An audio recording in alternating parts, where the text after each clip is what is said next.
Hello. Hello, Arne. How are you? I'm great, thank you. How are you? Very well, thank you too. How is it to be back home? Well, I miss Japan, to be honest. Let's explain to people who Arne Peder Blix is. You started as a submarine officer. Well, the Naval Academy and submarines as a professional officer all the way up, clearly spending more than 1,000 days submerged inside of a machine, accumulated, of course, not in one go. Typically 2-3 weeks at a time, sometimes a bit longer. You get close to the people, you get super close to technology. You live inside of a machine, really, and unless you understand technology and people, there is enormous risk. And you clearly can't have paranoia. So you need to trust technology a few kilometers under the surface. Without trust, you would be going nuts. That's true, but we all fly planes and we think that's okay. So without knowing how it works, but on a submarine, we who run it, we need to know how everything works. On the command side of things, of course, I need to be able to talk to the specialists with a very unequivocal voice and clear understanding, clear communication both ways. So you have to have a full engineering education to be able to do that. Little did I know that that's exactly how we operate in businesses, particularly in FinTech, because there's binary risk in FinTech.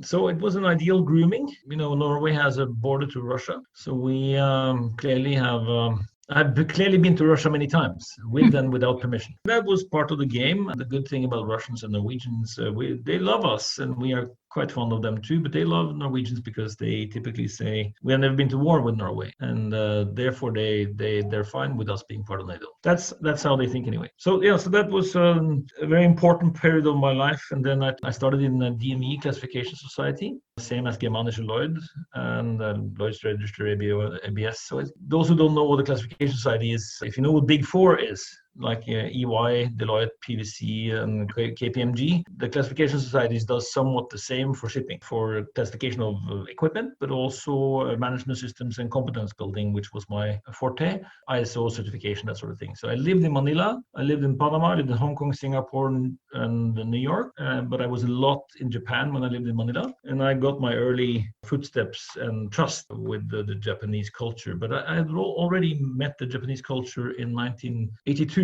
when I was there as an 11-year-old kid on a Children International Summer Village, summer camp type of thing for kids, 4 kids from each country, typically 17 countries participated, and 8 weeks in Japan when you're 11 without your parents, it changes you. And I love the country, I love the people, I love the values, the respect, the honor, the trust code. And I think it's wonderful to work with Japanese. And it sings well with the Germanic culture and with the Nordic culture, for sure. So where do you see the parallels from a cultural perspective? It's a social democratic thinking. And there is trust and there's certain openness. In Norway, it's very transparent. We have other similar values that are very similar, and we have the same challenge in society. Japan is just a bit ahead with the age challenges, and therefore also heavy technology and fintech wise, cashless wise. Norway has jumped a couple of other steps in a different direction. Japan is very much on cash, but there's definitely similarities. There's a huge language barrier, unfortunately. Once you somehow are able to penetrate the language barrier, I find the people to be extremely easy to build trust with if you do it in the right way. Which is just think how Norway used to be and how the Nordics used to be, how we treated each other with respect and with in the Hochdeutsch, in High German language, when you really put on the really polite style, that conveys well, I believe, in Japan. And I sort of miss it here in the Nordics. We should have kept it like that. You think it got lost in Europe? A bit, yes. And I think it's a pity because it is less convenient for the have-nots. The have-nots are the ones who suffer the most from this flattening because in Japan, there's still honor and respect, even though there's big social distance. So they're very good at respecting each other as individuals, as human beings. And that is particularly compelling, I think. Yeah, I just came from a lunch here today, and as the most natural thing, I collect my things at the cafe to put in the cleaner store as a guest. And the Norwegian guests and my fellow lunch guests, they were looking at me, "What are you doing?" Well, this is normal in Japan. So yes. You have 2 weeks in Japan. What are your impressions that you're taking away from that? What surprised you the most, and where do you see the biggest opportunity from a technology fintech perspective?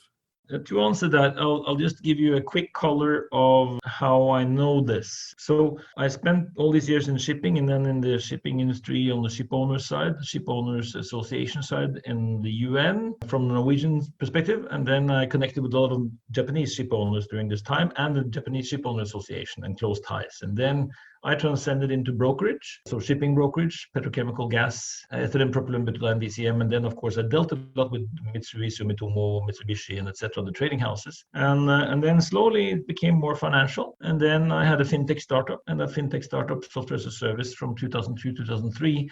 Was not bootstrapped it, as you would call it. We never had the external capital into it, and focusing on equity-based incentives, accounting, valuation, and disclosure. So everything to do with share-based payments, stock options, share plans, share purchase plans, share saving plans. But the valuation, accounting, and disclosure of them, and including the structuring of them, which is global mobility taxation and a lot of rules, and it's very, very complex. And I did this on a global scale with the brokers and everything, with Nomura, in Japan, and a lot of other banks, and then a lot of other banks in the Anglo-Saxon world, if you like. And then had the exit in 15 first time, and then we sold it to Computershare the second time in 2018. So I've been living and breathing fintech for a long time, and during this time I also had another fintech exit with the Mea Wallet, which is tokenization of Visa card, MasterCard, and Amex in a cloud-based TSM, which is fully operational and have a lot of banks as their clients. Very good company. So yeah, with that as a background, I'm part of the fintech society globally, and now also with blockchain, and of course carefully dipping my toes into the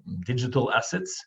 But I work a lot with the CBDCs, central banks, decentralized currency projects. Main focus is deep tech for me. I have reinvested and I have my own portfolio of tech companies, deep tech, AI, 5G, platform technologies. Some are more on the fintech side and some are more on the operating system side and IoT side. So typically just reconstructing my submarine with all kinds of technology. And with technology, there's people and there's culture and etc. Then going to Japan, to your question. It seems slightly early days, which is natural because Japan has always had lifetime employment as the norm, or at least a gold watch of 25 years, or long relations and no sudden change. And for many, many years, and still today, the stigma around entrepreneurship, taking a risk, taking a chance, doing something different, has been frowned upon in Japan. But that seems now to loosen up, and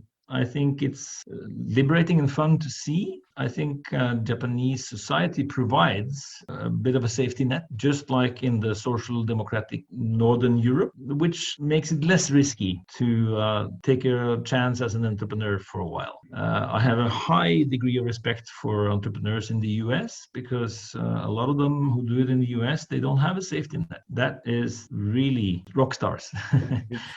My colleagues from the delegation, they came a bit earlier to Japan than I did, and they did this journey through Japan to Fukuoka, to Yokohama, to Hiroshima, and etc., to the different hubs and visited the different incubators and etc. We only did it in Tokyo. 20 plus meetings in Tokyo, I think. Very intense, extremely fun to speed learn like that. And what I find is there's a lot of activity, and the ecosystem seems to start to play. Maybe, but still early, and that's also an opportunity. I smell, and there are some serious, very good fintech companies, of course. And I work also with some of the big fintech players in Japan. I know some of them really well, like SBI FinTech, for example. And everyone in Japan are now looking at the opportunity to create cashless society, right? One could wish, of course, that it was a more coordinated effort instead of everyone trying to solve the same problem in their own way. But that's, of course, how the free market works and should work. like in many other countries, there will be successes and there will be failures. And it is not always the best technology that wins. And so you're looking at Japan from different perspective, right? You look at it from an investor perspective. You look at it maybe from the perspective of your portfolio companies entering the market. And then maybe also possibly, if you have the partners here, taking some of the companies that you have relationships with in Japan to the Nordics, for example. Is the latter part of the equation, or because it's so early in Japan still, you don't really see much opportunity on the third pillar? Well, the third pillar, I have already met 3 Japanese companies that are interesting. So I think the third pillar is absolutely possible. I really do. I mean, come on, there's a lot of tradition, culture, history, and really smart people in Japan, for sure. The universities have always been class 1. So once the Japanese now start to work on the third pillar, we should really watch out for them. And that's also, of course, why I take an interest. So yes, both interest in the Japanese ecosystem and startups and helping them into the Nordics and other markets. And that's part of the business opportunity I see, because I can certainly act as a bridge, as an ambassador. And the other way around, of course, there's a lot of technology companies in the Nordics the Nordics is a bit too small market. So bringing proven technology to the Japanese market is, of course, very tempting.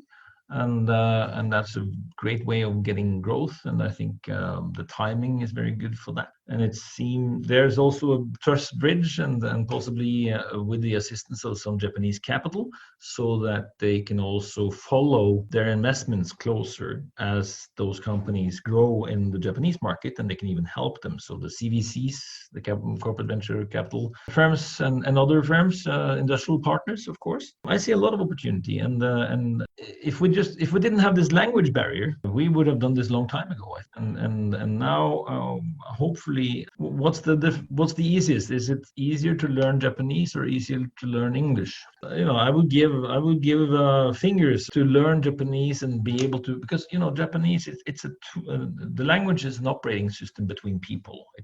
That's really what it is. Stephen Hawking said this many years ago. There was nothing, and then something wonderful happened. We learned to talk, and then essential part of keep on talking, right? And that's how we build trust, human beings. And therefore, when the language barrier incompatibility, that's like incompatible operating systems, right? So definitely we should work on that problem and see how we can lower that threshold. That will help immensely.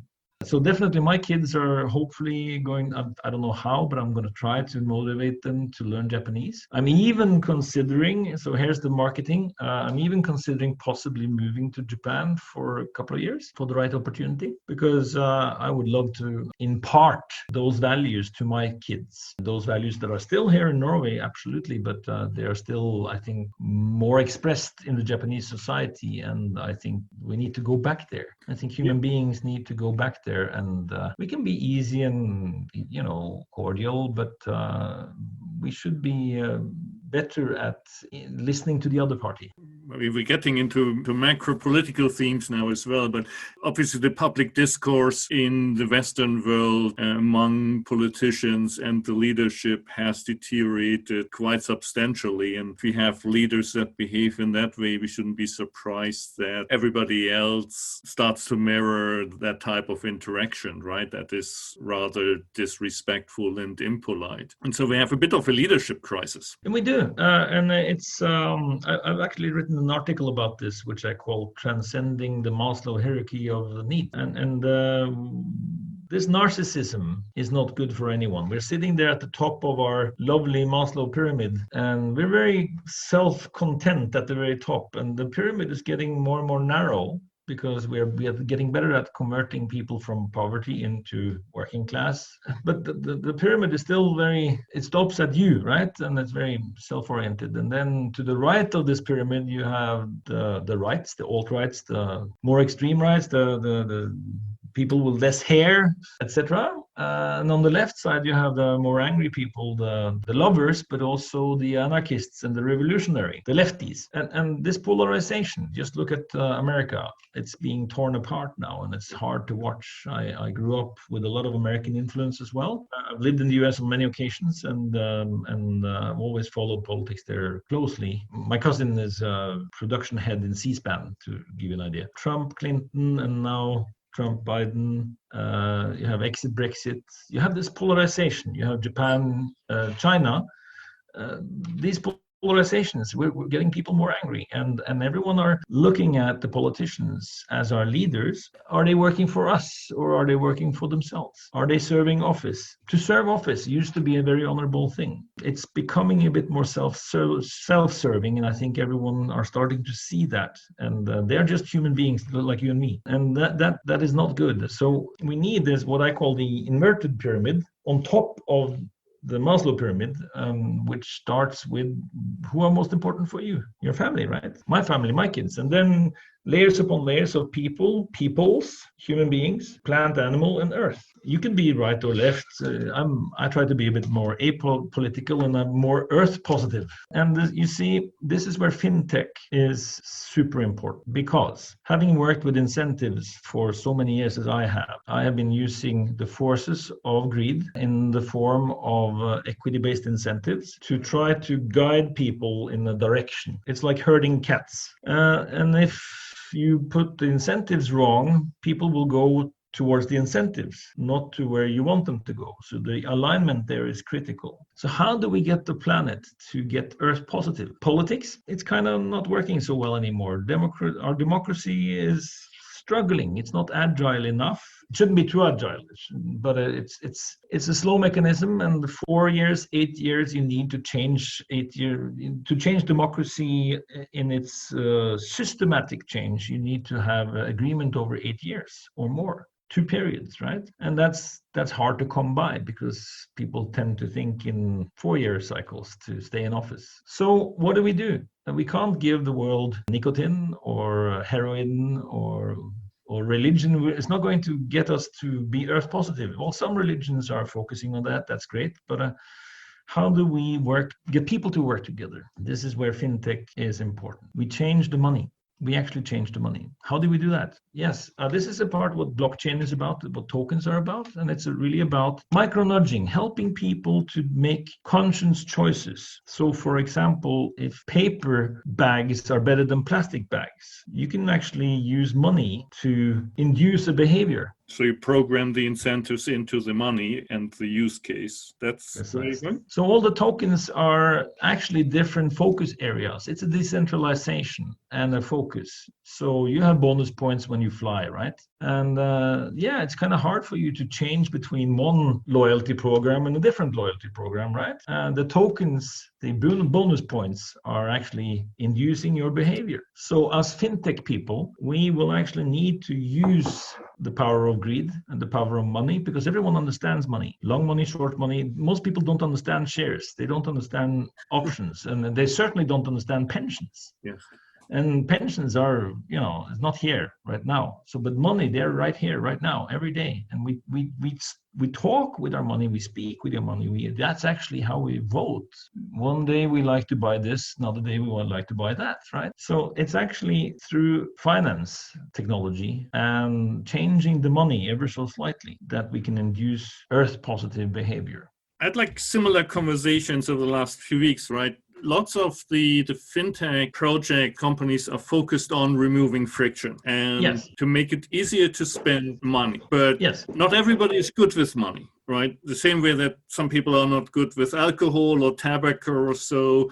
If you give it to them, they'll use it immediately. And if you're not super wealthy, then you might have a problem managing your money even throughout the month. So this lack of friction actually works against you. And there are a few startups that essentially reintroduce friction to the process by safekeeping your money, right? And they only give it to you the day before you need to pay your rent so that you can't spend it prior. But that feels like a cumbersome solution. And as you said, as if you could actually program the money for a specific use, and you don't get 1,000 whatever your currency is, you get 300 of that already marked only for rent usage, then you can't spend it on a new phone or so in the interim. And that would make it safer, and for the overall financial well-being of society, probably a good thing. Totally agreed. Totally agreed. It's really a kind of a gamification of money. To be honest, we do sometimes I look at the world and I think of the Matrix movie. What do you want, blue pill or red pill, right? And to be honest, consumerism is sleepy, lazy, and consumerism doesn't make you stop and think. That's the dream world. And therefore, I wouldn't say that all people on the planet would enjoy this conversation we're having now. But Earth positivity, I think no one would be against that. Point is just like with climate crisis or with privacy, which is the other problem that I see. They are so big on a global scale that it's very difficult for me as an individual to do anything. So I'm frustrated. I see the weather is bad, no more snow, da-di-da, forest fires, etc. Or I see my data is being stolen. I'm the product because they want my data for this, that, and the other. Then the big data can convert to knowledge, and that knowledge is almost used against me as a consumer because they understand what my demand is, and then they sell that demand for a price. It's called marketing, but marketing today is actually hacking the human brain, and therefore freeing the human being with slowly helping them to make conscious choices that actually give them a choice and to gamify that. That's what you're talking about. And it's really adult supervision, and it's a bit of education, financial participation. And that's really decentralization of democracy. And so if you go also further on privacy, I mean, we're ultimately suffering from how the internet was architected. And there were some compromises made. And when you connect whatever University of Berkeley to Harvard, you make some assumptions around the parties that participate in the network that are obviously completely different than having 6 billion people on it, right? As we have right now. And so since we both believe in technology, why can't we re-architect and bring this Web 3.0 vision to life, where we have an identity that the individual controls rather than the big corporations? Well, this is exactly what the distributed ledger technology, AccA blockchain, is there for. And of course, I'm a big believer that blockchain is the fundament for a lot of things, not all. Now, you have public blockchains and you have private blockchains. Sometimes you don't need a blockchain because you can have a centralized database. So you need to understand those things. But blockchain can reduce the transactional cost a lot. And it can be used as the truth and trust where there is no trust and truth because it's transparent. So the thing here is, when you see these tools being deployed, I see a future where it's definitely possible to have decentralized identity, decentralized storage, decentralized computing, network computing. We are going back to that paradigm. And I actually am a co-founder of a company called Friend, which is a decentralized operating system, which addresses this very issue. And also an IoT effort that I work with, which is called Nornir, Nornir.no, Nornir, which is IoT, but it's bidirectional linking, no middleware, which is really various overtures of FinTech. Now, Tim Berners-Lee has also admitted that, internet was a good invention, but he wants to fix it. So he's doing the Inrupt and Solid projects for this very purpose, which are really protocol changes and amendments, upgrades to the web. But, the web as we know it was made for us to speak, for people to speak. It's not made for machine talk. So that's why Nornir, my IoT effort, is a real-time web, which is really an internet for machines. So that's peer-to-peer. So I believe in the future, we will definitely see people will do like nature. Darwin and the creators, just look at the nature design. They decentralize whatever they can. They only centralize what they must. So should we. And if I may, to give you a quick analogy for that. So here is the story about AI. Siri, Alexa, and Bixby, Assistant, they are not your friends. They can be friendly, they can help you with stuff and be very useful, but they're also collecting data. And the problem is If you take your phone, like this phone here, and as we sit here now, I can look at this one, and I have 4 times 5, that's 20, 40, 60 apps, plus some change down below, 70 apps. And most people can do this very exercise. You can download then the app called Lookout. I have no monetary interest in Lookout, so this is not a commercial. But if you download Lookout, like I'm having here, it says 540 apps are saved. A little bit more. Where did the 420 apps, where did they come from? And okay, this thing here can on security actually tell me that. So here, I'm just going to read it. 44 apps access to camera, 46 apps access to contacts, 49 apps access to location. Oops. 26 access to your microphone, hello, 43 apps access to phone, etc., etc., etc. This is not a good world. So what's actually happening is with all these apps and all these, we are actually already decentralizing ourselves to a certain degree, but we're becoming transhumans right now. This is happening right now, not 50 years ago, not 80 years ago, not 2,000 years or 5,000 or 10,000 years ago. It's a very small time span where we're actually transcending to transhuman state because we're blending with technology. And as we do that, where are you going to store you? We're talking about you and me who are not in the People's Republic of China, which always is controlled state and at the state level collecting all this data. But we in a free market society where we think this doesn't happen, you just demonstrated that you have like 400, 500 apps watching you that somehow most people don't know about. Very true. It's a different story to manage 1.3 billion people and 130 million in Japan, if I'm not wrong. And in Norway, we're only 5.3. But to centralize somewhat, yes. But the problem about centralization in the digital world is that then control is very easy. And this is a democracy problem. It's a privacy problem. And the point is, when you don't have privacy, you can't have democracy because democracy is dependent upon freedom of speech because you need freedom of speech to have free election. So the problem in China is that you have the collective history of China has not been conductive for privacy thinking. So in China, it's for granted that Tencent, Baidu, Alibaba, Huawei, that they know a lot about their users. And then they know what to sell them. They know demand. And if you ever read a book about Daniel Kahneman called Thinking Fast and Thinking Slow, you will see there that he got Nobel Prize in economics, but he's a psychologist. And that's the interesting part because he discovered that the slow brain, which is the logical brain, mimics the findings of the fast brain, which is your instincts really, and the little brain. Blood sugar can influence your decisions, and first impression has a very big influence on your decisions. Because the logical brain tries to reason what the fast brain already has figured out instinctively. It could be wrong, but then you're off, and then your logic is also going to be wrong, right? So what he says is the human mind cannot recognize patterns deep.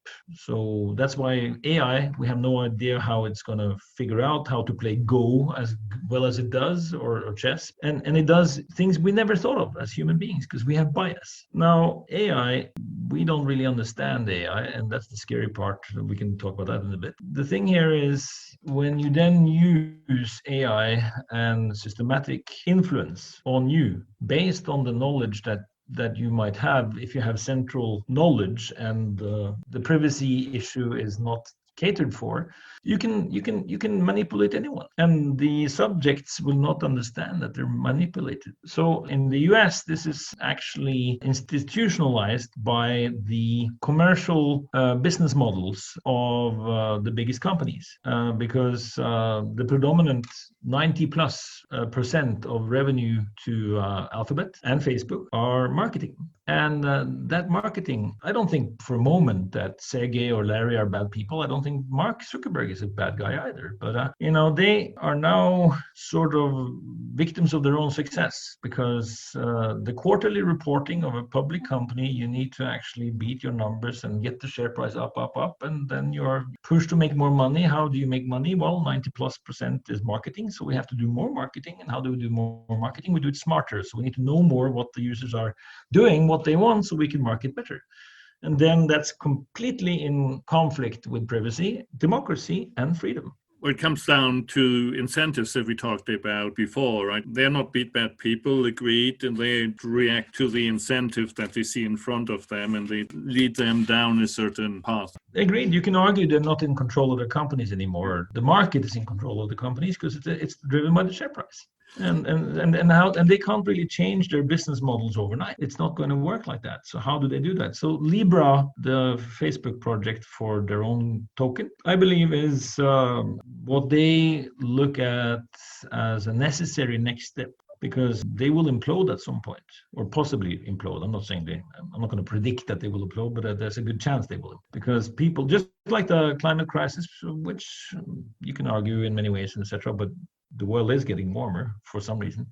The privacy issue will just get more and more important. Facial recognition and all these other things that are happening so fast. We are going to need our own AI, our own Siri or etc. But it can't be Siri, and it can't be Alexa, and it can't be these others, because how can you trust them? Because you have no guarantee that they have integrity. So the only way you can trust them, and this is the key, blockchain. You need to have blockchain as the fundament for AI, because in blockchain you can actually verify that your code has not been tampered with, that you have integrity. So blockchain is the fundament for a friendly, benevolent AI. Let's talk about this in the context of governance and democracy as well, because there are different, I think we're obviously still in the early stages of blockchain and people experimenting with different models of consensus algorithms, etc. But when you see kind of some of the models that are being tried out, when we're looking at proof of stake, that's who has the most tokens gets the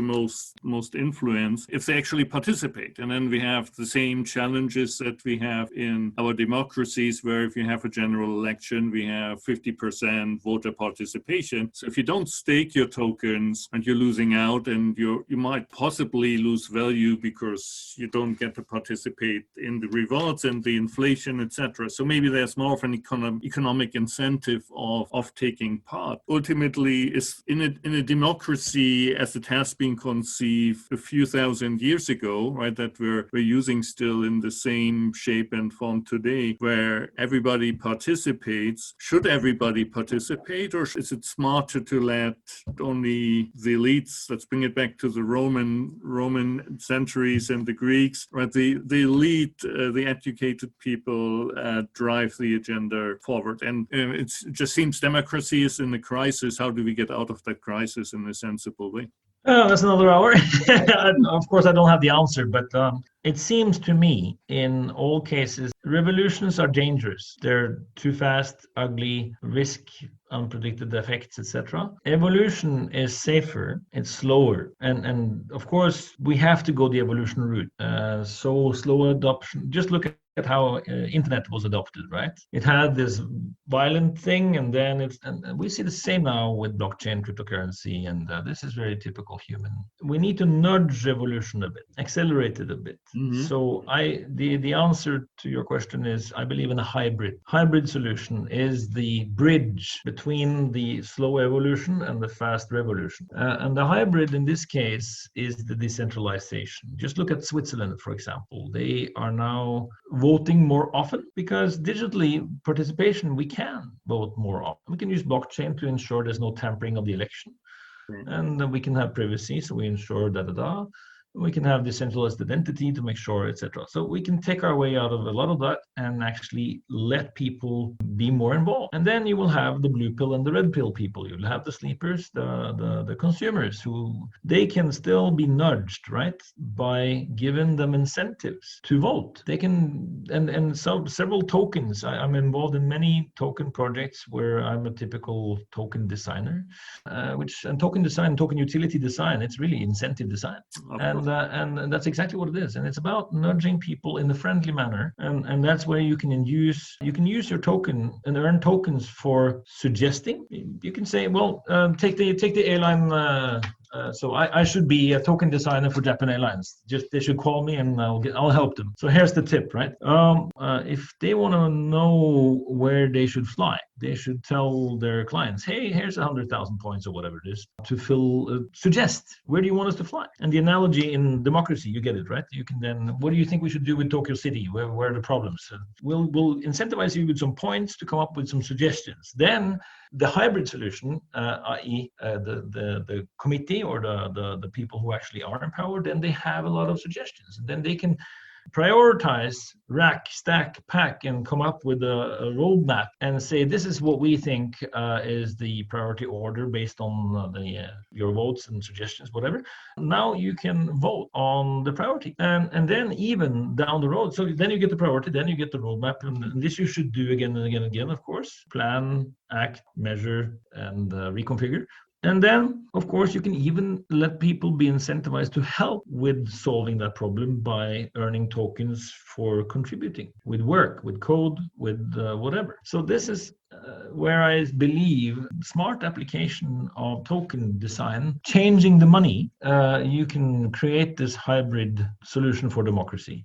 I like that. If I want to take a devil's advocate view, then I would say what you've just described takes out a large part of government administration, where the government employees think that is exactly their job currently to do that and manage the process, and eliminate a large swath of middle management in government administration, maybe in the same way that ERP and corporate software has eliminated that in the corporate world. I will actually beg to differ with this. Okay. I will actually be totally contrarian to what you're saying. Yes, it's very natural to jump to that conclusion. But if you take the mayor of Tokyo and that's another decentralization I believe in, is the decentralization. Running countries city by city is also a way of decentralizing and more efficient democracy. So let's use Tokyo mayor and Tokyo as an example. Don't you think that the employees in the administration of Tokyo City Hall and Tokyo to run Tokyo, that they would appreciate getting direct feedback and suggestions from their constituents? It would be a lot faster. In the purest way, yes, but where we started the conversation was a bit that all of these politic things have become a bit self-serving. And so yes, maybe 50 years ago, I would have said the resounding yes, that's what they feel their mission is, and that's why they've chosen the path. For today's generation, maybe it's a bit more, I don't really care what the population wants, right? It's for me and getting them. No, and that's why I'm saying hybrid, because number one, you can't make that revolution and just jump to a new system. Power will stop that. But on the other hand, you can help people in power with more information, and you can involve the people more by good communication tools and actually more involved in voting on things. And I'm not saying we should vote every week, but just say we had, as a citizen, you pay tax, you should be allowed to vote, you should be requested to vote, you should be incentivized to vote, and you should have your opinion, and it should be heard. So I believe technology can actually facilitate a much more efficient government, and government shouldn't fear smart contracts and tokens and token design and blockchain. No, au contraire, they will become, in the future, what we will talk about is governance of smart contracts. That is what we will, so policy and token design, and how do we, and that's where the people in government, people in public office, people who are serving the infrastructure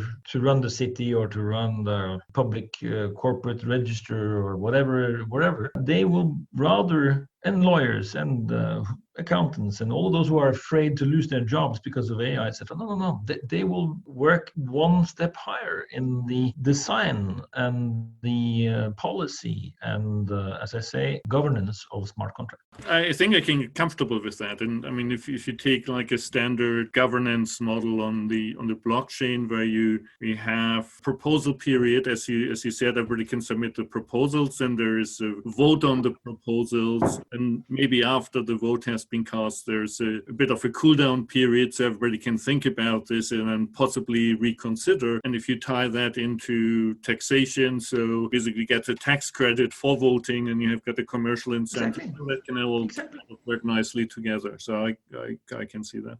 I think that's where it's going to head. It's going to take time, and that's a good thing. I mean, we're still moving at a very fast speed if you look upon it historically. Even though we are living in it, so we're living in a wonderful time. I mean, fantastic time. It's a bit scary with some technical issues, and then there are some current issues right now which are making people think. But humanity has an enormous ability to adapt and overcome, and the worst fear is fear itself. Like Churchill said, let me finish with that. I'm a big Churchill fan. I choose to remain an optimist because everything else seems rather pointless. Conservative optimism, but within reason. Before we conclude, can I just switch completely and go back once more to your entrepreneurial journey? The reason being that when you founded AccA, it was like 2002, 2003, I think you said, right? So right after that financial crisis. So it's about the timing of starting a company in relation to the economic cycle. And obviously the next crisis was in 2008-09. You managed to do that and then had your exit. We have a whole generation of entrepreneurs now who possibly have not experienced a downturn. And so two-part question. One is, what percentage, what role has the timing played in your success with your initial founding of that company? And when you now look at, as an investor at companies where you go in and help founders, is there more risk now at the part of the cycle we're in? And obviously coronavirus can be like the black swan that finally brings a bubble to burst. There was a Sequoia memo coming out today or yesterday that warned the cash will dry up very quickly. So the magic ingredients of being successful as an entrepreneur, timing, team, funding, what all needs to come together, and in turn, what are you looking for as an investor? Oh, big question. Thank you. Let me start with the most important ingredients, which is team. People build technology. It doesn't build itself. People build companies. It doesn't build itself. But it's people, not one person. It's a team. To invest in one person is very risky. So you have to invest in a team. That's called a company. That's why it's called a company. It has to be a healthy one. It has to be a balanced. So there has to be a diversity amongst the founders. Good chemistry is important. And as an investor, it's extremely important that we communicate well and that we have good chemistry. Because if not, it's no fun. And if it's not fun, do something else, please. If you don't like your job, change your job. You only have one life. So team is what is number 1, 2, and 3. On a good number 4, it's a good idea. But a great team can take a half good idea and change it to a good idea. A great team doesn't need a great idea, they need a pretty good idea. But if you find a great team and a great idea, now we're talking. But you can have a great idea and a bad team, forget it. Change the team, take the idea, or ask them who own the idea to give the idea to someone else. Then there's all kinds of other ingredients. But then the timing is essential. Yes, we were lucky in many senses on the timing because of the downturn of the IT bubble crisis. Stock options were very disputed and they were chaotic. A lot of losers because the share price had gone up and people had stock options, this, that, and the other around the 2000, 2001. And then when the share prices dropped, everyone tried to exercise their options. And guess what happened? They got tax for the high point from last year. And some of them even tried to borrow money to buy the shares so that they can sell the shares because you're cashless, right? And when you're cashless, you have to go and take a loan to buy the shares, which you have as options when you exercise the options. And then you're trying to sell it in a diving market. So you end up with exercised options, a lot of tax and debt and a mess.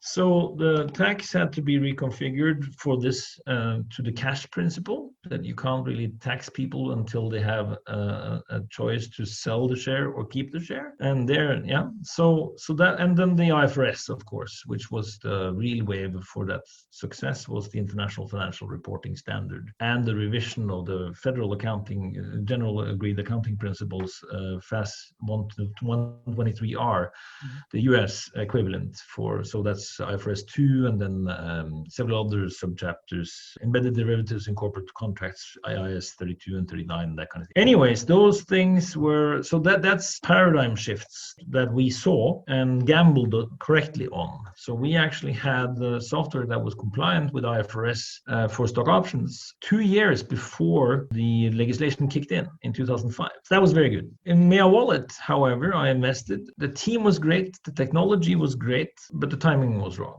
because everyone else were busy doing a wallet of some sort. And since I was a bit inexperienced doing it, that was my first investments, I didn't calculate for the fact that the investors, and I know a lot of them, they couldn't sort the good projects from the bad projects in all the noise because everyone were making a wallet. And therefore this clutter made the investors be very insecure and couldn't make a decision because we weren't able to impart the trust and knowledge sufficiently. That we had to turn around and change the model and do a lot of hard work and sleepless nights and a lot of worry and stuff, and then safely transact the company into a group of companies. Now it's back on its own and doing well, so that worked out. So timing is essential. And then to your point, what about now and timing? So at the beginning of the call or the talk, we talked about timing, which I think is opportune for Japan,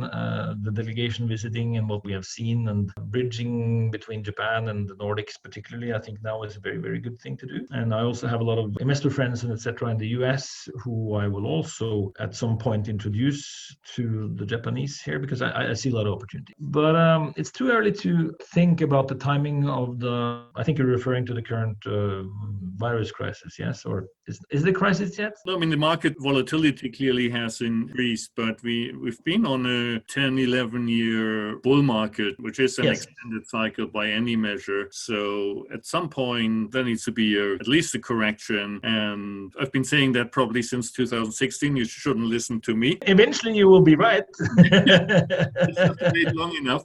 But I've been wrong for 4 years at least. So it's by the sound of it, you're still optimistic that the environment still supports founders and liquidity is clearly still there. And the cycle is not about to turn violently down. Well, this is the great thing about pre-IPO market, right? It lives its own life, not in the complete suspension from the forces of the stock market, but for public companies. But still, it has a different volatility and a different capital right now, and the public market is extremely exposed to the fear, less travel, all of the stuff we're seeing in the news.